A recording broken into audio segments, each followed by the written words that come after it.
வணக்கம். பாட்டம் 10 பார்த்துட்டு பியூரிஃபை ஆகிட்டு இந்த டாப் 10 பார்க்க வந்திருப்பீங்கன்னு நம்புறேன். விடுதலை 2 ரிலீஸ் ஆகட்டும்னு வெயிட் பண்ணதுனால தான் டாப் 10 பாட்டம் 10 ரெண்டுமே நான் எழுதி வைக்கல. ஸோ போன வாரம் அடுத்தடுத்து ரிலீசஸ் இருந்துச்சு, ரிவ்யூஸ் எல்லாம் முடிச்சுட்டு ஒரு மாதிரி உட்காந்து பேக் டு பேக் ரெடி பண்ணி இப்போ உங்ககிட்ட நான் பேசிட்டு இருக்கேன். எப்பயும் சொல்ற டிஸ்க்ளைமர்ஸ் தான் எப்பயும் சொல்றேன். இதெல்லாம் ரிலீஸ் ஆர்டர்ல தான் லிஸ்ட் பண்ணியிருக்கேன். 1 2 3ன்னு எந்த ரேங்கிங்கும் கிடையாது, தரவரிசை கிடையாது. டாப் படம் அப்படின்னா டாப் அவ்வளவே. அண்ட் என்னதான் இது என்னுடைய சேனல், இதில் நான் தான் பேசிட்டு இருக்கேன், இது மொத்தமாக என்னுடைய சொந்த கருத்துங்கிறதெல்லாம் ஓப்பனாக தெரிஞ்சாலும் புரிஞ்சாலும் சிலர் அது தெரியாமல் கோவப்படலாம். உங்கள் லிஸ்ட்டோட என் லிஸ்ட் ஒத்து போயிருந்துச்சு அப்படின்னா சந்தோஷம், இல்லைனா உங்களோட லிஸ்ட் என்ன அப்படின்னு போடுங்க, நானும் தெரிஞ்சுக்கிறேன். அண்ட் இதெல்லாம் ஆல்ரெடி நான் ரிவ்யூ பண்ண படங்கள் தான். ஸோ ரொம்ப டீட்டெயில்டாக இல்லாமல் இப்போ இந்த படங்கள் ஏன் என் லிஸ்ட்டில் இருக்குது அப்படிங்கிறதுக்கான முக்கியமான சில பாயிண்ட்ஸ் மட்டுமே சொல்லியிருக்கேன். விமர்சனங்கள்லாம் தனித்தனியாக இருக்குது. அண்ட் இந்த டாப் 10 படங்களுடைய விமர்சனங்களுக்குன்னு தனியாக ஒரு பிளேலிஸ்ட் கிரியேட் பண்ணி வச்சுருக்கேன்.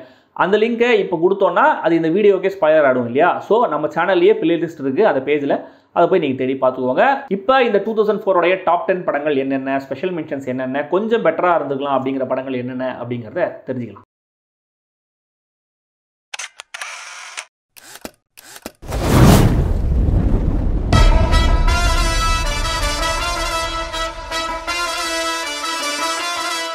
இந்த முதல் படத்தை கண்டிப்பாக பல பேர் எதிர்பார்த்துருக்க மாட்டீங்க. பலர் இந்த படத்தை பார்த்துருக்கவே மாட்டீங்க. சிலர் இந்த படத்தோட ரிவ்யூ கூட பார்த்துருக்க மாட்டீங்க. ஏன்னா இந்த படம் வந்ததும் தெரியாது, போனதும் தெரியாது. இத்தனைக்கும் இந்த படத்தோடைய ப்ரொடியூசர் யாருன்னு கேட்டிங்கன்னா பாடகர் பிரதீப் குமார்.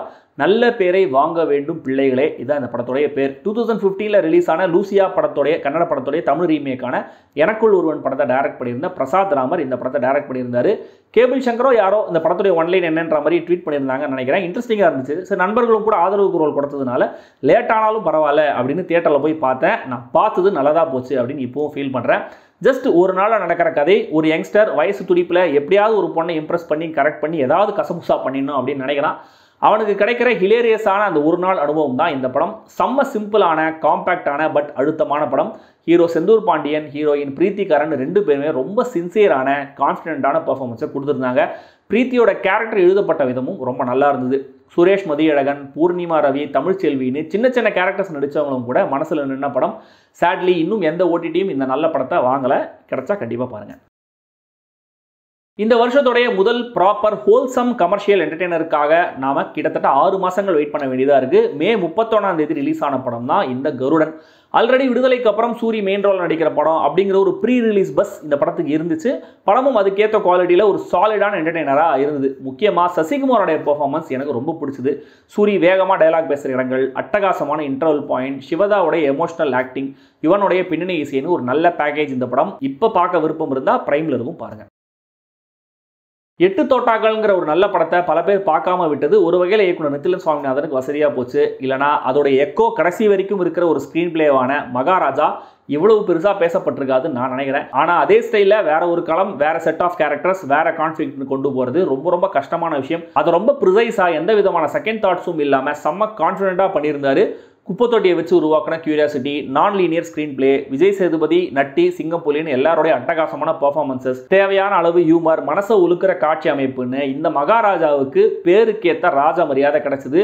என்ன வேர்ல்டு வைட் நெட்ஃப்ளிக்ஸ் ஹிட் ஆச்சு, சைனாவில் செம்ம வசூல்லாம் சொன்னாலுமே கூட படத்தில் நிறைய பிரச்சனைகள் இருக்குன்னு ஓக் மக்களும், கிளைமேக்ஸ் ட்விஸ்ட்டு கண்டிப்பாக ஓல்டு பாய் தான்னு சில உலக சினிமா உலக்கைகளும் இன்னமும் சொல்லிட்டு இருக்கிறது தான் சோகங்கள். உண்மையை சொல்லணும்னா இந்த ஜமா படத்தை நான் என் லிஸ்ட்டில் வச்சது ஆன் ஹின்சைட் அப்படின்னு சொல்கிற மாதிரி தான். ஏன்னா இதுக்கப்புறம் நான் பார்த்த பல பெரிய பட்ஜெட், பெரிய ஸ்டார் காஸ்ட் படங்கள்லாம் பயங்கரமாக சொதப்பும் போது அந்த படங்களோட இந்த படத்தோடைய சின்சியாரிட்டி, இயக்குனருக்கு இருந்த கன்விக்ஷன், இந்த படத்தோடைய பர்ஃபார்மன்ஸஸ்லாம் ரொம்ப சுப்பீரியராக எனக்கு தெரிஞ்சுது. ஸோ லிஸ்ட்டில் அடுத்த படம் ஜமா. அவதாரம் படத்துக்கு அப்புறம் எவ்வளவு படங்கள் தெருக்கூத்து கலைஞர்களை வச்சு வந்துச்சு அப்படிங்கிறது தெரியல. பட் ஜமா அந்த சப்ஜெக்டில் கண்டிப்பாக ஒரு முக்கியமான படமாக இருக்கும். இயக்குனர் அண்ட் ஹீரோ பாரி இளவழகன் அவர் நடிப்பிலையும் இப்படி ஒரு களத்தை தேர்வு செஞ்சதுலையுமே ஆச்சரியப்படுத்தியிருந்தாரு. சேத்தன் இன்னும் ஒரு படி மேலே போய் ஒரு லைஃப் டைம் பர்ஃபார்மன்ஸை கொடுத்துருந்தாரு. அதுவும் சிங்கிள் ஷாட்டில் ஒரு வீட்டுக்குள்ளே நடக்கிற அந்த லென்த்தியான சீனில் எல்லாரோடைய பர்ஃபார்மன்ஸஸும் சூப்பராக இருக்கும். செகண்ட் ஹாஃபில் ஃபோக்கஸ் கொஞ்சம் ஒழுங்காக இருந்திருந்தா கண்டிப்பாக இன்னும் கூட இந்த படம் பேசப்பட்டிருக்கும். பட் பலருக்கு இப்படி ஒரு படம் வந்ததே தெரியுமான்னு கூட எனக்கு தெரியல. அமேசான் பிரைமில் இந்த படம் இருக்குது, முடிஞ்சால் பாருங்கள். கீர்த்தி சுரேஷ் சோலா ஹீரோயினாக நடித்த படம் எதுவுமே பெருசாக போனதில்லை. ஸோ இந்த ரகுதாத்தாவும் பாஷா படத்தில் வர அன்வர் கேரக்டர் மாதிரி அவ்வளோதான் அப்படின்னு சும்மா ஜாலியாக நாங்கள் பேசிகிட்டு இருந்தோம். பட் கொஞ்சம் யோசித்து பார்த்தா இந்த சாணிக் ஆயுதம், குட்லக் சக்கி, மிஸ் இண்டியா, பெண் குயின் மாதிரியான படங்கள்லாம் கீர்த்தி சுரேஷ் இல்லை கேமரூன் டியாஸே நடிச்சிருந்தாலும் ஓடி இருக்காது. பட் எனக்கு தெரிஞ்சு மகாநடி படத்துக்கு அப்புறம் கீர்த்தி சுரேஷ் அவங்களோட அந்த நடிப்பு திறனை ஃப்ளெக்ஸ் பண்ண ப்ராப்பரான ஒரு ஸ்பேஸ் கொடுத்துச்சுன்னா அது இந்த ரகு தாத்தா அப்படின்னு தான் சொல்லலாம். ஒரு ஸ்வீட்டான பிளசன்ட் சர்ப்ரைஸ் இந்த படம். ஹிந்தி எதிர்ப்புங்கிற ஒரு கோரில் பீரியட் ஃபிலிம், சின்ன சின்ன ஒன்லைனர்ஸ், டீசென்ட்டான ஹியூமர், தப்பா தமிழ் பேசுகிற பேங்க் மேனேஜர், கூட ஒர்க் பண்ணுற தேவதர்ஷினி, அன்இன்டென்ஷனலாக அட்டகாசம் பண்ணுற அண்ணா அண்ணி கேரக்டர்ஸ்னு குவிக்கியான இன்ட்ரெஸ்டிங்கான பேக்கேஜில் படத்தை ப்ரெசென்ட் பண்ணியிருந்தார் இயக்குனர் சுமன் குமார். பட் சீரியல் மாதிரி இருக்குது, நேக்கு சிரிப்பே வரலைங்கிற ரேஞ்சில் வந்த விமர்சனங்கள் படத்துடைய ஓட்டத்தை ஹெவியாக பாதிச்சிச்சு அப்படின்னு தான் நினைக்கிறேன். இந்த படத்தில் வந்து அந்த பிளாக் அண்ட் ஒயிட் காலத்து ஹியூமர் ட்ரீட்மெண்ட்லாம் இன்டென்ஷனல் அப்படின்னு புரிய வச்சிருந்தா மேபி படத்தை பற்றின பார்வை மாறி இருக்கும் அப்படின்னு நினைக்கிறேன். கிளைமேக்ஸில் வந்து அந்த கமல் கேமியோ செம்ம ஸ்மார்ட் மூவ். சில படங்கள் தான் பார்த்து முடிச்சதுக்கு அப்புறமும் நம்ம மைண்டில் ஓட்டிகிட்டே இருக்கும்னு சொல்லுவாங்கல்ல. வாழை எனக்கு அப்படி ஒரு படம். உண்மை சம்பவத்தை அடிப்படையாக வச்சு ஒரு சின்ன பையனுடைய பாயிண்ட் ஆஃப் வியூவில் இந்த சம்பவத்தை அப்ரோச் பண்ணி யூனிக்கான ஒரு எக்ஸ்பீரியன்ஸை கொடுத்துருந்தாரு இயக்குனர் மாரி செல்வராஜ். ரொம்ப உற்சாகமான பாசிட்டிவாக போன முதல் பாதி, அந்த மூட மொத்தமாக கிரிம்மாக மாத்திர கடைசி அரை மணி நேரம்னு 2 எக்ஸ்ட்ரீம் எமோஷன்ஸை ஃபீல் பண்ண முடிஞ்ச படம் இது. அதுவும் அந்த சின்ன பையன் பசியில் வீட்டுக்குள்ளே வர சீன்லாம் எனக்கு ரொம்பவே அஃபெக்ட் ஆச்சு. சிவனைந்தன் கேரக்டரில் பொன்வேலோடைய பர்ஃபார்மன்ஸ், பூங்குடி டீச்சராக நிக்கிலா விமலோடைய பர்ஃபார்மன்ஸ், அம்மாவை வர கர்ணன் ஜானகியோட பர்ஃபார்மன்ஸ், ஃப்ரெண்டாக வர ராகுல் ஆர்னு ஒவ்வொருத்தருமே நடிப்பில் பின்னிருந்தாங்க.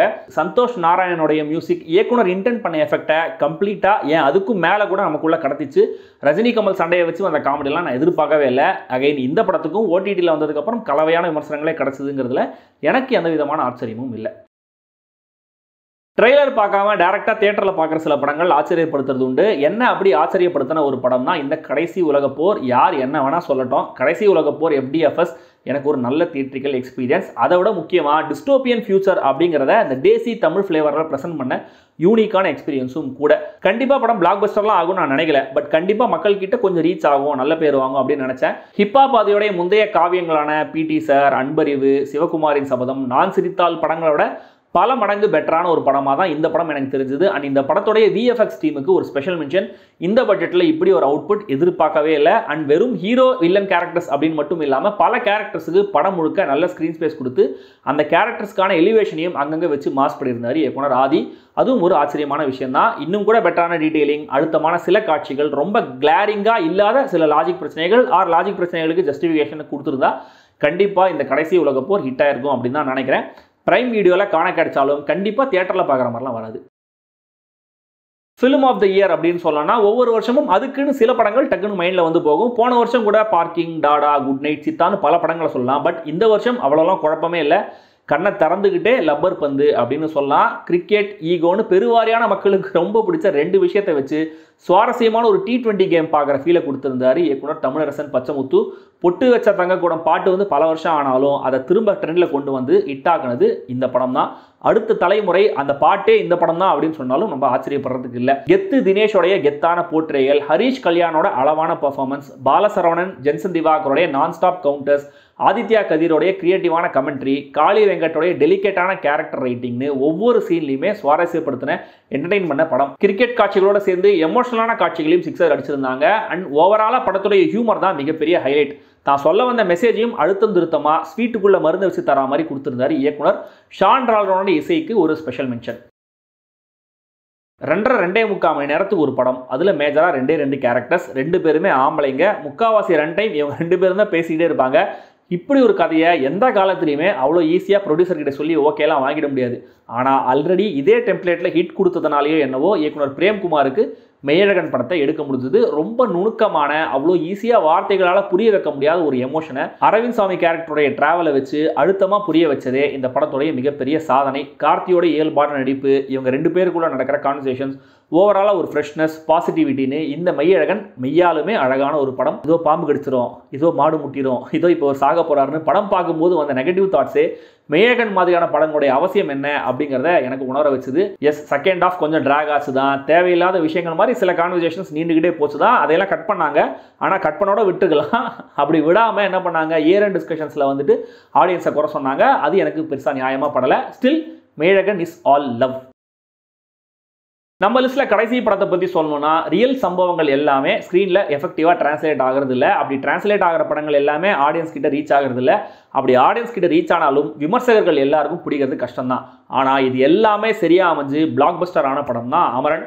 மேஜர் முகுந்த் வரதராஜனுடைய பயோபிக். உண்மையை சொல்லணும்னா என்னதான் ராஜ்கமல் ஃபிலிம்ஸ் ப்ரொடக்ஷனாக இருந்தாலுமே கூட படத்துடைய ட்ரெய்லர் வர வரைக்கும் எனக்கு சுத்தமாக எந்தவித எக்ஸ்பெக்டேஷனும் இந்த படத்தில் இல்லை. பட் இந்த முதல் ட்ரெய்லர் அதோடைய விஷுவல்ஸ், மியூசிக், அதில் கன்வே ஆன எமோஷன் எல்லாமே அந்த சில நிமிஷங்களை மேஜிக்கலாக மாற்றிடுச்சு. படத்தை பற்றின எதிர்பார்ப்பும் எனக்கு கொஞ்சம் வர ஆரம்பிச்சிச்சு. எதிர்பார்ப்பை ஜஸ்டிஃபை பண்ணுற மாதிரி சிவகார்த்திகேயன் அவருடைய உருவத்துக்கு மட்டும் இல்லை, கெரியருக்குமே கூட ஒரு டிரான்ஸ்ஃபர்மேஷனை கொடுத்து கலக்கியிருந்தார். பட் படத்துடைய ஹார்ட் பீஸ் யாருன்னா சாய் பல்லவியோட பெர்ஃபார்மன்ஸ் தான். இன்றைய தலைமுறை நடிகைகளில் தி பெர்ஃபார்மர் தான் அப்படிங்கிறத ரொம்ப ஸ்ட்ராங்காக ப்ரூவ் பண்ணியிருந்தாங்க சாய் பல்லவி. அப்பா அம்மா கேரக்டரில் ராஜு ராஜப்பன், கீதா கைலாசம் 2 பேருமே ஸ்கோர் பண்ணியிருந்தாங்க. ஜிவி பிரகாஷ் இசையும் படத்தை பெரிய அளவில் சப்போர்ட் பண்ணிச்சு. ஆல்ரெடி மக்களுக்கு தெரிஞ்ச விஷயங்களா இருந்தாலும் அதை வச்சே கடைசி வரைக்கும் ரிப்பிங்கான எமோஷனலான ஒரு டிராமாவை கிரியேட் பண்ணி கைத்தட்ட வச்சிருந்தாரு இயக்குனர் ராஜ்குமார் பெரியசாமி. இவ்வளவே இந்த வருடத்தின் எனக்கு பிடித்த டாப் 10 படங்கள். இன்னும் சில படங்கள் எனக்கு பிடிச்சது, பட் டாப் 10 லிஸ்ட்ல வைக்கிற அளவுக்கு பிடிக்கல. அப்படி ஃப்ரெண்ட் ஜோன் செய்யப்பட்ட 10 படங்களுடைய ஸ்பெஷல் மென்ஷன் இதோ.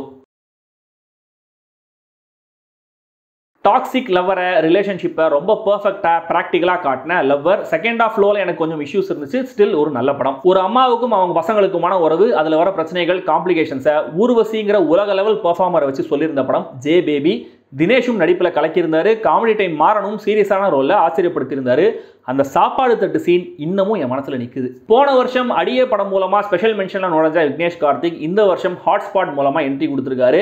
கான்ட்ரவர்ஷியலான டாபிக்ஸை வச்சு ஒரு ஆந்தாலஜி. எல்லா செக்மெண்ட்டும் 100% ஒர்க் ஆகலாலுமே கூட எல்லாமே கண்டிப்பாக சுவாரஸ்யமாக இருந்தது. பர்டிகுலராக தக்காளி சட்னிங்கிற அந்த செக்மெண்ட். அண்ட் கலையரசன் நடிச்சிருந்த ஃபேம் கேமில் இன்றைய ரியாலிட்டி ஷோக்கள் பண்ணுற அட்ராசிட்டியை நெருக்குன்னு கேள்வி கேட்டிருந்தது நல்லா இருந்தது. இன்னும் சமுதாயத்தில் ரொம்ப தீவிரமாக இருக்கிற ஜாதி வேறுபாடு பிரச்சனையை இப்படி ஒரு ஆங்கிள் சொல்ல பல பேர் தயங்கியிருப்பாங்க. பட் அதை கன்விக்ஷனோட சொன்னது மட்டும் இல்லாமல் கிளைமேக்ஸில் அதே மாதிரி நிஜ வாழ்க்கையில் பாதிக்கப்பட்ட வில்லேஜ் பிரசிடென்ட்ஸை பேச வச்சு கலங்கடிச்சிருந்தார் இயக்குனர் இரா சரவணன்.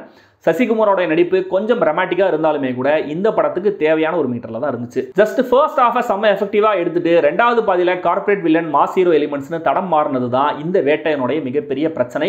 தப்பை ஒத்துக்கிற அதை சரி பண்ண முயற்சி பண்ணுற ஹீரோவா ரஜினி, அவரை விட அவரோட சைட் கிக்காக வந்த ஃபகத் எப்பவும் போல எல்லாரையும் தூக்கி சாப்பிட்டுருந்தாரு. முக்கியமான ஒரு டாபிக், பட் சொல்ல வந்த தீவிரம் டைல்யூட் ஆகி தடம் மாறிடுச்சு. டீசென்டான ஒரு இன்வெஸ்டிகேட்டிவ் த்ரில்லர் இந்த ஒரு நொடி, ஒரு ஹூடனிட் சொல்லலாம். இதில் என்ன ஆச்சரியப்படுத்தின விஷயம் என்னன்னா, அந்த ட்விஸ்டோடைய நேச்சரும் அந்த ரிவீலும் தான் ரொம்ப இயல்பான ஒரு காரணமாக ஒருத்தன் இவ்வளோ அன்ஃபார்ச்சுனேட்டாக எதுவும் நடந்துடக்கூடாது அப்படின்னு யோசிக்க வைக்கிற, வில்லனுக்கும் பரிதாபப்பட வைக்கிற ஒரு கதை. ஹீரோவை விட கடைசியில் விக்னேஷ் ஆதித்யா சில சீன்ஸில் வந்திருந்தாலும் சூப்பராக நடிச்சிருந்தாரு. எடுக்கும் போதே 2 பார்ட்டாக எடுக்கணும்னு முடிவு பண்ணப்பட்ட படம் தான் இந்த பைரி. நாகர்கோவில் லொக்காலிட்டியோட சேர்ந்து புறா ரேஸுங்கிற விஷயத்துக்கு இவங்க கொடுத்த டீடைலிங், ஹீரோ அவருடைய ஃப்ரெண்ட்ஸ் கேரக்டர்ஸ், ரைவல் கேங்னு இந்த உலகத்தை இவ்வளோ அழகாக படைச்சிருந்தார் இயக்குனர் ஜான் கிளாடி. கங்குவாவுக்கு முன்னோடியா சத்தமான டைலாக்ஸ் எல்லாம் நம்ம காதை கிழிச்ச படம். கேரக்டர் ரைட்டிங், கிராஃபிக்ஸ் அதுன்னு ரூம் ஃபார் இம்ப்ரூவ்மெண்ட் இருந்தாலுமே கூட ப்ராமிசிங்கான ஒரு படம். இந்த வருஷம் வந்த முக்கியமான படங்கள்ல ஒன்று இந்த நீல நிற சூரியன். படம் என்டர்டெய்னிங்காக இருந்துச்சா, அழுத்தமாக இருந்துச்சா அப்படிங்கிறதெல்லாம் தாண்டி பெண்ணா உணர்ந்து பெண்ணா மாறணும்னு விரும்பின ஒருத்தங்க அதுக்கான ட்ரீட்மெண்ட்டை ப்ராப்பராக எடுத்துக்கிட்டு டிரான்ஸ்ஃபார்ம் ஆகிறது நம்ம ஊரில் எவ்வளவு சிக்கலான விஷயம் அப்படிங்கிறத தைரியமாக பதிவு பண்ணதுக்காகவே பாராட்டப்பட வேண்டிய படம். ஒரு ஸ்லோவான இன்டர்நேஷனல் ஃபிலிம் பார்க்குற மாதிரி தான் இருந்தது. படத்துடைய பட்ஜெட் கன்ஸ்ட்ரெயின்ஸை தாண்டி ஒரு ஹானஸ்டியை வெளிப்படுத்தியிருந்தாங்க. லீட் ரோலில் நடிச்சு டைரக்டும் பண்ணியிருந்த சம்யுக்தா விஜயன். 2023 டிடி ரிட்டர்ன்ஸுங்கிற காமெடி படத்தோட ஸ்கோர் பண்ண சந்தானம் இந்த வருஷமும் அந்த சக்ஸஸை ரிப்பீட் பண்ண ட்ரை பண்ணியிருந்தாரு. அதில் எதுவுமே பெருசாக கை கொடுக்கலனாலும் கொஞ்சம் உருப்படியாக ஃபீல் ஆன படம் இந்த வடக்குப்பட்டி ராமசாமி. இந்த படத்தில் பல ஸ்ட்ரெச்சஸ் தியேட்டரில் மொத்தமாகவே செம்ம இலேரியஸாக இருந்தது.